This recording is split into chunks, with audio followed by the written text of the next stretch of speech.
All right, guys, so package number 4 today is going to be 3 parts. Starting out, the A portion is going to be 42, 30, and 18. These reflect the reps of each movement. Movement 1 is a dumbbell strict press, and you're going to split the reps evenly per arm. So essentially 21 per arm, 15 per arm, then 9 per arm. Second movement here is going to be a dip, and that's any kind. If you have a pair of rings, awesome. If not, a bench, a box, a chair, even a couch, anything that you can securely put your hands on will work. Then the final movement here will be back to the hand release push-up. So you'll go 42, 30, 18 of each movement. Now, rest a few minutes, then you're going to get into B. We're going to give you the same rep scheme, except we're going to invert it. You're going 18 of each movement, 30 of each movement, and then 42 of each movement. We're highlighting the low body here. First movement is a heel elevated dumbbell squat. Second is a single leg dumbbell straight leg deadlift. I want you to split the reps evenly per side here. And then the final movement will be a side squat, and again, splitting the reps evenly per leg. Once you complete all 3 rounds of that, you're going to rest a few more minutes, and then the final portion here is going to be some midline. It's 2 rounds of 50 weighted sit-ups. Then you're going to complete a 40-second side plank per side, followed by 30 leg raises. Now, to the top here, the strict press. Single arm movement, hold it in the front rack position. From here, press overhead, bring it back down midline tight. There's no driving through the hips. If you have a pair of dumbbells, we still want you using only 1 dumbbell. Makes the midline work a little bit more, it's a little harder, gets the job done. All right, just remember, don't dip. Now the dip portion is going to be finding that element. Hands are going to be just outside your hips. If you notice, Brad is super close to the element. He's dipping down. If you need to bend your knees, it'll make the movement a little easier. If you keep your legs straight out in front of you, Brad, can you do that? That movement there will keep more tension on the chest and the shoulders, effectively making the movement more difficult. And then the hand release push-up. You're going to set in that nice, tall, long position.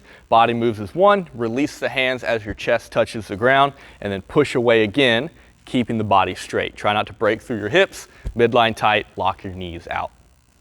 Now, into the leg portion here. If you have something to elevate your heels, you can use a plate, you can use a book, a magazine, anything that has about 1 inch, maybe 1.5 inches of thickness to it. You're going to place it underneath your heels. From here, Brad holds a dumbbell, squats down, comes right back up. The squat will feel a lot easier than usual. Your range of motion, your ankle is a lot greater, so it feels a lot better. But here, it's going to be highlighting the quad, so the front of the leg, it's going to put more emphasis there to give a little bit more muscular approach. The second movement, the single leg dumbbell straight leg deadlift, you're going to hold the dumbbell, same arm of the leg you're going to push back. So if you notice, right on right, the left leg is slightly bent, or in this case now the right leg, but you're pushing your hips back, keeping your chest tall, straight line from heel to hip to head. Excellent. And then the final movement of the B portion, the side squat, you can do it weighted, body weight, doesn't matter. Take a nice wide position. You notice how Brad, must be doing these drunk again. Go and sit into one side, keeping one leg nice and straight. It's effectively a squat. It's just going to be through one side of it. So still sit back in your hips, push your knee out, and keep your chest as tall as you can, okay? Now, the weighted sit-up, we want to be very specific here. You're going to take your element, your dumbbell, you can take a med ball, a D ball, whatever's going to be light enough to complete the full movement. Hold it to your chest, don't let it come off, complete your sit-up, and keep your legs nice and straight. So don't let the element come off and hold it out in front of you, because at some point that movement gets easier. And if you hold it to your chest across the full range, it will load the midline the whole time. The side plank, 2 options here. You can do the full side plank on the arm. So arms extended, shoulder, hip, and heel are in a straight line. This is going to be shoulder more dominant than usual. If you want to take that out of the way, go to the elbow, keep a straight line in the body, and that will ensure you're working the midline a little bit more.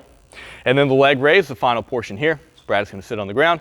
Put your hands underneath your butt just to kind of support. He's going to bring his legs up, and he's pushing his hips slightly up as he goes through that contraction. That will work the midline a little bit more. But keep the legs straight. If you don't want to go all the way up, that's fine. Try to get at least 90 degrees in that body position, and you'll be good to go. All right? Enjoy, guys.